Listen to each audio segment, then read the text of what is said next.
Hey, it's episode 71 of the HooperCast. This is me and Dustin just talking about some movies. Dustin saw the Spongebob movie, and I saw a couple of movies on Netflix and for rent. So it's just a couple of reviews of some films you might have seen, so enjoy the episode.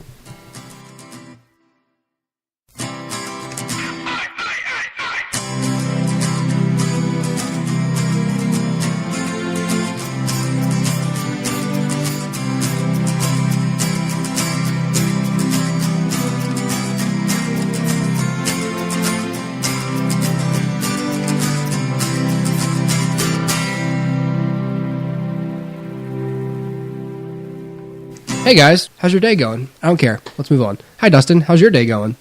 My day's good, but I care how their day is. I don't. Oh my god. That's right. Hooper. That's what makes us good, Dustin. We're dangerous. And but they listen. They give their time to us. If they really cared, they'd subscribe. Oh, good point. That's right. We've got a few things to talk about today, but Dustin, you've seen a new release. I have. What would that new release be? The Spongebob movie, Sponge Out of Water. Interesting. This is the very same Spongebob from Nickelodeon. Would it be? It would be. I don't know of another Spongebob, but it would be that one, yes. Correct. Yes. Well, I've not seen this movie, and I think I had no intention of it. Sure. How'd it go? Well, let me preface this with why I saw it in theaters. So, reason number one, I do love SpongeBob. I do love that classic SpongeBob, and I heard that Steven Hillenburg, the original showrunner, was involved in the film, so I was interested. Number two, it was shot in Savannah and on Tybee Island, and so I was interested. Number three, my girlfriend and I both love SpongeBob, and so I was like, that's a movie we could go see together, so we did. So that's why I saw it. But normally I probably would have waited just for Redbox on this one, but yeah, okay, so SpongeBob, Sponge Out of Water is a strange, surreal experience a little bit. It's marketed like it's a CGI film, but really it's mostly that traditional SpongeBob animation. So it's really weird that they're kind of marketing it in a way that it's not really indicative of what the movie is. But I guess that makes sense. I guess they're trying to sell it like it's something new and fresh, and here's some CGI because kids love CGI apparently. Yeah. So there is a section of it that is CGI and it's on live action backgrounds in Savannah and Tybee Island. So the characters are CG, but for the most of the film is the traditional 2D SpongeBob, that we come to know and love. So here's the plot of the film. Basically, if there's a plot, I guess the plot is kind of this. Antonio Banderas plays a pirate called Burger Beard. That doesn't make really any sense, but okay. And why Antonio Banderas? I don't know. But anyway, so Burger Beard goes to an island and finds a book that has a story in it of SpongeBob. And he finds out, I guess, that he can write things and they happen to SpongeBob for some reason. It's like a voodoo book. I don't know what they're trying to say. Like, it's clear that both universes exist, and in the same universe, that because SpongeBob can just come up out of water on land, and there's Antonio Banderas, but why he can write things that happen, I don't know. Okay. Long story short, that's happening, and Burger Beard is reading this book that some of it has already been written by somebody. He's reading this book to a bunch of talking seagulls for some reason. That are very annoyingly voiced, and so SpongeBob, meanwhile, Plankton is trying to steal the Krabby Patty secret formula, and Not again. and it disappears, and it turns out the Burger Beard stole it, and now he has it, and he's going to make Krabby Patties and sell them to people. Why doesn't he just shave him off his face and sell them to people? Well, because his beard isn't made of burgers; it's made of facial hair. Oh. But I don't know why Burger is his name. Oh, I thought he grew burgers on his face. Hooper, you're putting more thought into this than the writers did. That's all happening, and the CGI thing happens, and that's all okay, I guess. But the stuff with the actual SpongeBob animation, that's all where the movie is. Like that, to me, that's the movie. Cut everything else out. We're good. Uh-huh. So anyway, the jar or the whatever containing the secret formula disappears, and so now everybody's mad, and all of Bikini Bottom is thrown into this Mad Max style apocalyptian thing because they don't have burgers anymore, which is actually kind of funny because they're all like dressed in leather and like it's very Mad Max. It's funny. That's funny. I think it's funny that a sea community's chief economic cornerstone is burgers. Is a burger, yeah. Well. Yeah, it doesn't make sense. We should have thought about textiles and oil. Right. But they're all hunting SpongeBob and Plankton because they blame them. So SpongeBob and Plankton are forced to work together, and there's some really funny banter between the two of them, and some of the humor is very much akin to the first 3 seasons of SpongeBob, which is really where the gold is. Everything else is kind of like, kind of. But the first 3 seasons are really, to me, still some of the best comedy writing that was on television at the time, and maybe even still today. Like it's some great comedy writing, and so some of that comedy is carried over into this film, and so I enjoyed that. And there's a few references to some old episodes that were pleasantly surprising. And anyway, so SpongeBob and the gang eventually decide that the only way to get the formula back, I can't remember now, somehow they find out the Burger Beard or somebody has it, and they go up on dry land, and it sounds like I'm making this up, but a 5th dimensional dolphin who watches over the cosmos gives power to SpongeBob and friends to be able to breathe on land, because I don't know, because he read the script. Yeah, sure. And so this dolphin then disappears in through a wormhole and goes back into his native dimension or whatever. He's has to watch the planets and stuff. SpongeBob and friends, they go up on land, and they're in this community called Salty Shoals, which is actually Tybee Island and Savannah. And it's really cool, actually, for somebody who lived there for 4 years to see how they kind of manipulate the environment a little bit, because there's a part where they leave the beach and they're on Broughton Street all of a sudden in Savannah.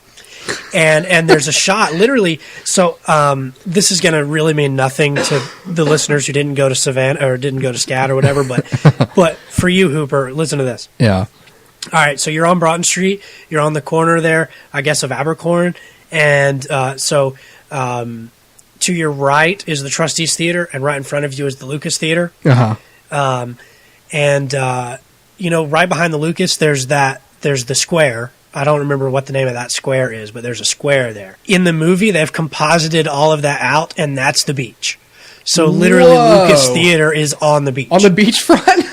Yeah, beachfront. The characters run past the Lucas Theater, which the signage for the Lucas has not been altered. It's still the Lucas.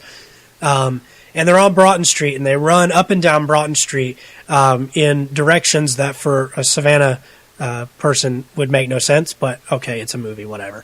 And the final showdown takes place in front of the Trustees Theater and Leopold's Ice Cream. Now, the signage for Leopold's has not been changed. There is no signage on the Gin Library, but the signage for the Trustees Theater, instead of SCAD, has been changed to REEF, R-E-E-F, on each of the squares. So anyway, it's interesting to watch, and the final showdown happens right in front of the Trustees. And so anyway, for that reason, it's interesting. But also, if you remember, okay, so you're looking at the Trustees Theater. Right beside it is the Melting Pot. And then there's a cross street there. I think it's Lincoln. Well, Lincoln has been removed, and there's a beach there too. So I don't know how the beach is all these places, but there's a beach right there.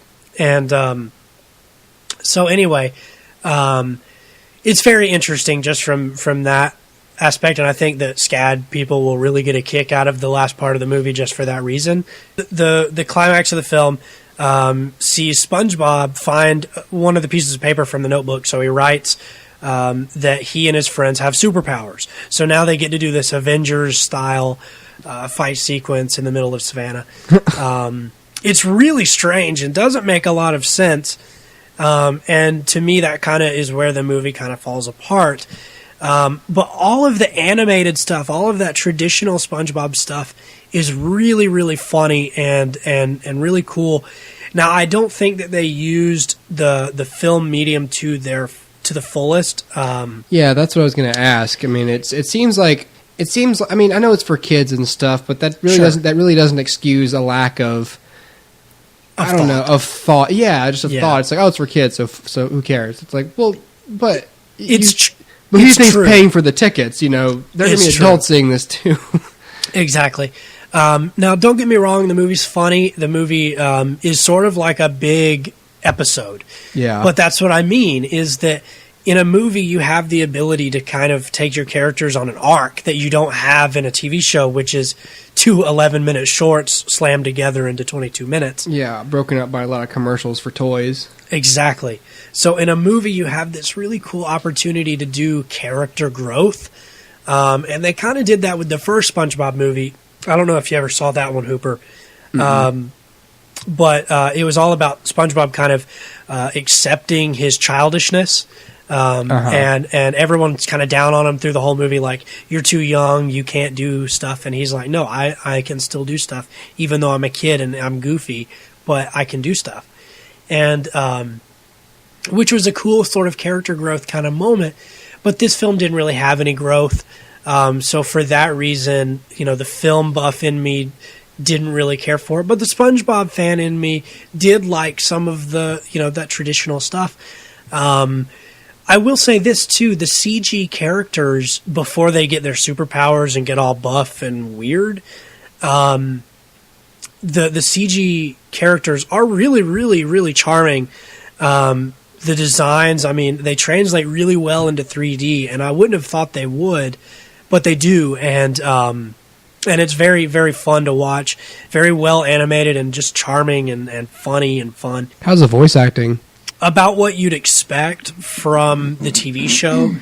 Tom Kenny definitely leads the film, as you would expect. I mean, it's a SpongeBob movie, but the problem is Tom Kenny's voice has changed over the years. So the SpongeBob voice that he uses in the film is different from the SpongeBob that I hear in my head. Huh. It's not in a bad way, and really, I don't think that people will notice unless they did like I did and kind of refresh with some of the old episodes right before the movie. I will say this: Tom Kenny does do a great job. I mean, he's still, you know, a phenomenal voice actor, even if the voice I feel like has changed. Some of the other cast, you've got Roger Bumpus. He doesn't do much with Squidward in the movie. Squidward has very few lines. Clancy Brown has a big part in the film, and he always surprises me with his comedic timing. You wouldn't think that guy could do what he does, but really he's very funny. And the guy who plays Patrick, his name is Bill Fagerbaki, I believe is how you say it. Sorry, I know. He doesn't have a whole lot to do either. I mean, I feel like in the long run, it's really the Tom Kenny and Mr. Lawrence show. Mr. Lawrence plays Plankton. And that's what he's credited as, Mr. Lawrence. I don't know what his first name is. Weird. Anyway, so it really is because, you know, the Bikini Bottom is against SpongeBob and Plankton. You get a lot of like SpongeBob and Plankton on the lam kind of stuff. They build a time machine. They visit, you know, the dolphin god or whatever. So it's very much the Tom Kenny, Mr. Lawrence show. And that's okay with me because Mr. Lawrence actually has the funniest line in the whole film. There are some other voice actor like legends that you'll pick up on, like Billy West, Cree Summer, Kevin Michael Richardson, Rob Paulson. You'll pick up a lot of them throughout the film as well. D. Bradley Baker. And they could have been given more to do, I guess, but these voice actors are the best of the best for a reason, and you can't really fault them for anything that they do because they do embody these characters in a way that very few CG films, like I'm looking at you, Madagascar. David Schwimmer is no Tom Kenny. Mm-hmm. Chris Rock is no Mr. Lawrence. At times, this can feel like a... you know what it feels like? It almost feels like they wrote a bunch of little shorts that are like, 5-8 minutes long and jammed them all together for the animated segment. But in a weird way, that kind of works. It's surreal and it's weird like the original SpongeBob was. It does still lack some of the charm of the original. I think probably that has to do with animation styles changing and just the difference between TV and film. But you know what? I got what I thought I would get, really, which was a funny thing that didn't really change the film medium at all, and that's pretty much what I got. It's not going to change your life. It's not going to be a thought-provoking film. And it's really not a film that's going to stay with you for a day or two. You're going to leave the theater and then say, what's for dinner? And keep on keeping on. But when it comes on Redbox, especially if you went to SCAD, especially if you spent time in Savannah, and especially if you were a SpongeBob fan back in the day, I think it's worth a watch, especially if all you're doing is spending $1 at Redbox. But I wouldn't skip it. I wouldn't say you have to skip it or anything, but it's a funny movie, but it is made for kids, so lower your expectations. I've got some movies I saw recently that I think I had just some notes on. I saw The Interview, and I saw it on Netflix. This was... people should know, but this was that comedy with James Franco and Seth Rogen about North Korea, that North Korea threatened to do a bunch of stuff, and so they took it out of theaters, and then they were like, oh man, we probably shouldn't have taken it out of theaters, so we're going to put it out every other way for people to see it. So it got on Netflix at some point, and that's where Mrs. Hooper and I watched it. This movie was not as funny as I'd hoped. It's about, essentially, James Franco is like this sort of talk show-ish kind of guy, like a one-on-one interviewer, but for more like a, not really serious news, I guess. It's more like entertainment. And Seth Rogen is his producer. And they essentially get word from the CIA, or they essentially they get contacted by like the people, like the Democratic Republic of North Korea, like bigwigs who say, oh, Kim Jong-un's a huge fan of the show, and would you come out and interview him? You can only ask him these questions and blah, blah, blah, and you can't do this or that, but whatever. So they're like, oh, it's going to be a lot of exposure, and that's cool and stuff. And then the CIA contacts them and says, while you're there, we'd like it if you'd kill him. Mm-hmm. So it's about how the CIA is going to recruit these two, this one egomaniac, stupid guy and this other dude to assassinate the leader of North Korea. So they go over there and hilarity ensues. This should have been funnier. I don't know. Actually, you know what? It was funny enough. The problem is it had elements that reduced the humor. James Franco was very over the top, and he was annoying as shit after about 2 minutes. Can I tell you this, Hooper? Yeah. Before we go much further, I did start this film. I got to the point where, do you remember Seth Rogen is in a taxi cab and he gets the phone call, and then does he go to Korea at that point? Yeah, he goes to like the border or something. Yeah. That's as far as I got. That's weird. That's as far as I got the first time I watched it. My wife and I got in an argument or something, and then we stopped watching, and I was like, can we at least put this aside and finish the movie? Because at that point, it wasn't on Netflix yet. I was like, I just paid $6. Can We would just finish the movie, and we didn't. So gotcha. This was my second go around. I think we started off from that point. Gotcha. And I know exactly what you mean about James Franco being annoying after 2 minutes. He's like that the rest of the film, and he doesn't really even change. Like, I don't like that. And of course they paint Kim Jong. I can't remember the actor who played him, and he's funny. But they of course portray Kim Jong Un as this sympathetic, like this. I just want to be understood, and my dad was this, and living in the shadow of my dad, and I just want to make I want them this and blah blah blah. And look, you don't have to really show him as that evil, but at the same time, like, you can't. I don't know. Maybe there was a little bit of political stuff in there that caused me from fully enjoying the film, because this is Kim Jong Un. We all universally agree, probably not a good guy. And so you make a movie where it's just like, oh, they go to like a club and they get drunk, and they go to a strip club and stuff, and it's like, this is the best you could do? Like, I don't know. And you want to try and set up this relationship, this positive relationship between him and James Franco, because they both had like bad parents or something. But it's like, we ultimately know he's going to get killed at the end of the film. So why even waste time with this relationship?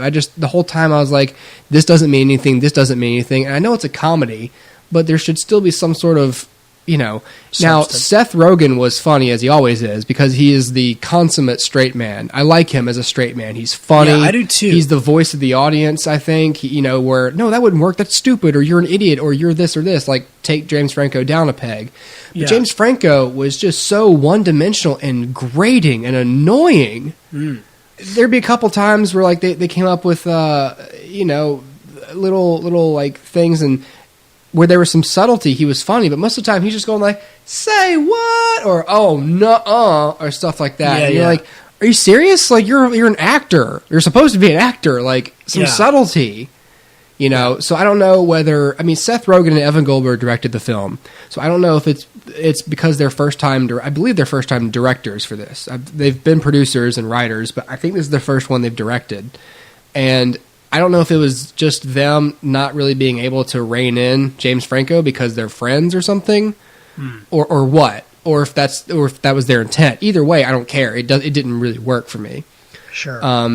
So I think if this controversy hadn't happened, it wouldn't have gotten as much traction as it has. Obviously now, like, we ran stories on this, and half the time people would come out of the theater and be like, "I just felt like it was my duty as an American to go see this." I'm like, wow. So it's for me, sometimes it's the same thing as the Barack Obama vote. I think some people voted for Obama to show that they weren't racist.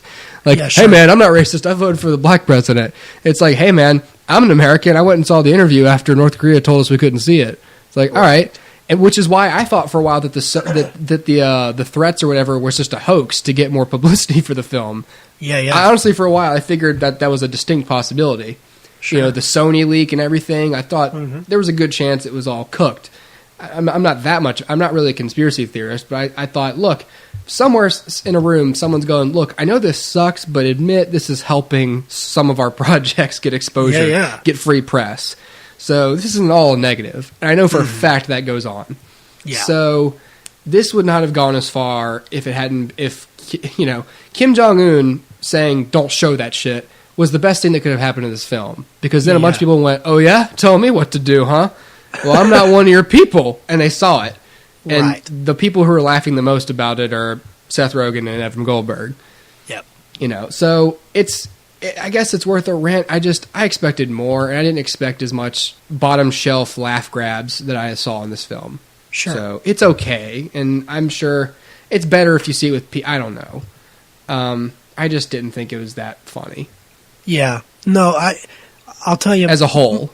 My initial impression is just that little bit that I watched. First of all, it was so fast. Like, it felt rushed. Like, it felt like every scene was over in like 30 seconds, and it was just like boom, boom, boom, boom, boom, one thing after another.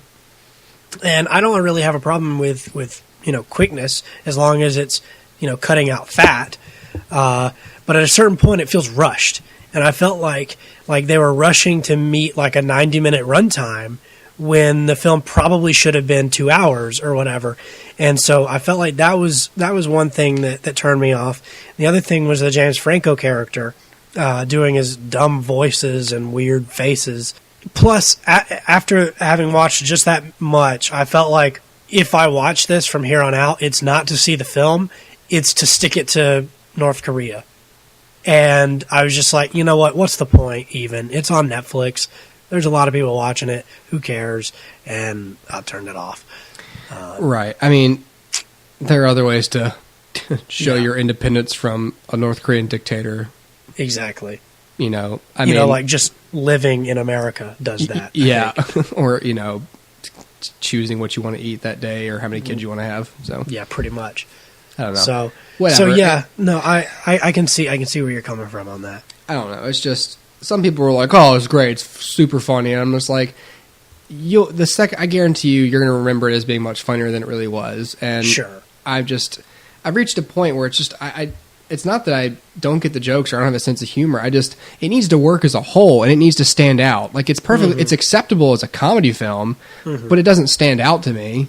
Well, I'll tell you, to me, one of the reasons that I haven't been a huge fan of a lot of the comedies of late is because it's like very much this like Funny or Die kind of humor where, yeah, it's funny, but there's no story or nothing really to grab hold of. It's almost like an internet video, just really long. And that's why I do latch on to the comedies I do, like The 40-Year-Old Virgin or even, Knocked Up or 21 and 22 Jump Street. I mean, these are stories that have more than just the jokes. The jokes are an aid to the story, sort of the way it used to be in comedy with My Cousin Vinny or Groundhog Day. It was, here's a plot that's interesting, yeah, and here's some funny things that happen because of it, right? Rather than here's some jokes and we built a plot around the jokes. Yeah, precisely.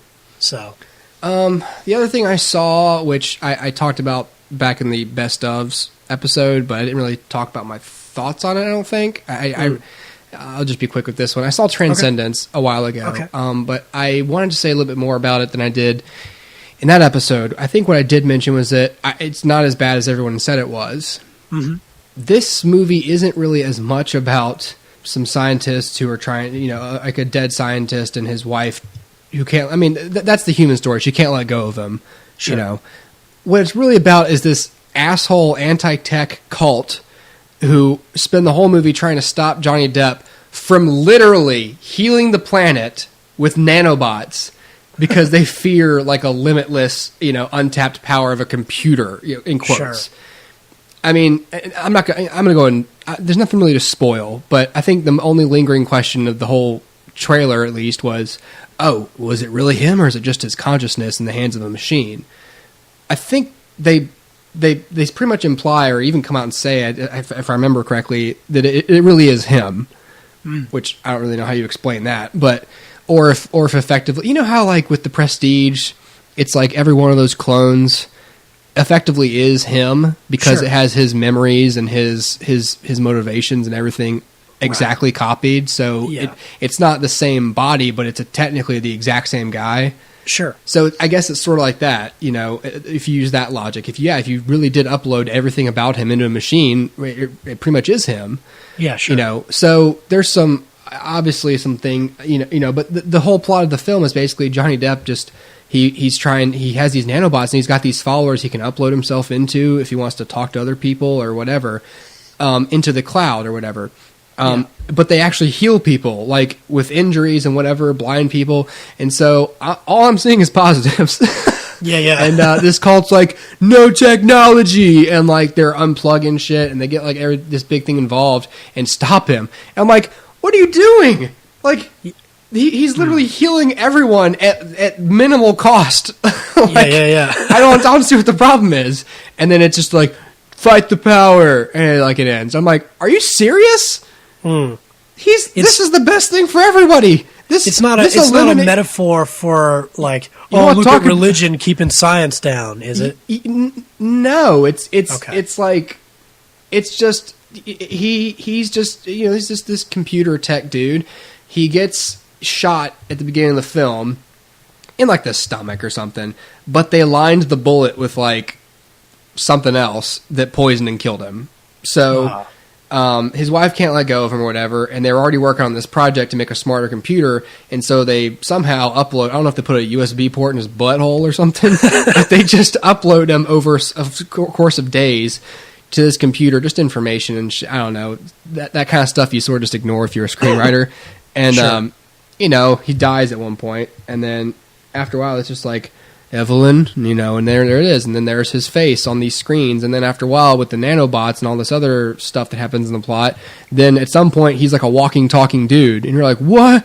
You know, but it's effectively him. I mean, if it's his memories and it's his whatever, it's just, it's worth seeing. I didn't think it was a bad movie. I mean, everyone, when it came out, was like, Transcendence was shitty, and blah, blah, blah. I'm like, I don't know, it's interesting enough. It's just a small piece of science fiction.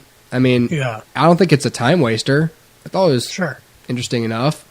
Especially, I don't know, just Kate Mara and everything. Everyone else is like, you know, we gotta bring him down, and like, just waste your time with. I don't know. I remember thinking like that's one of those movies where you're supposed to sympathize with like someone else, and really you're like, I don't know, kind of with the super smart computer that's Right. that's changing lives and actually healing people. I don't know. Let's talk about this one since you've seen it. I won't say too much about it, but I finally saw Rush. Oh, okay. And I know we've talked about this already. I just wanted to add, you know, that I also thought it was a great film, especially for Chris Hemsworth, who I think is having trouble getting other roles that stand out that aren't Thor. Like he was just in that movie Black Hat, which I heard was awful. Yeah. So, but this movie shows it's not really him. I'm sure it's like his agent or whatever. I mean, he's known best for Thor, and he needs to start jumping from that and finding other things so that he can have a career beyond Marvel. Right.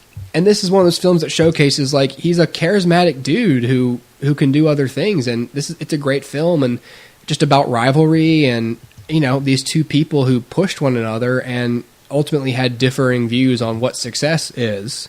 Right. You know, for some people, it's always being pushed to the limit and hitting new marks, and for some people, it's just being successful enough to keep doing what you want to do. Like you don't always have to win, or you don't always have to have this righteous sense of being the best you can be. Some people, success is just being good enough, and for some people, it's always being the best every day.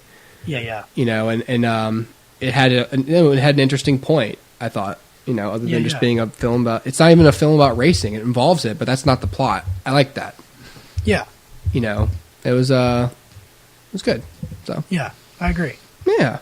That's probably where I'll stop, I guess. I don't want to go too long about these films that, you know, I saw a while ago. I had a big list of them and wanted to throw a couple off of it. Sure. I think that's where I'll leave this one.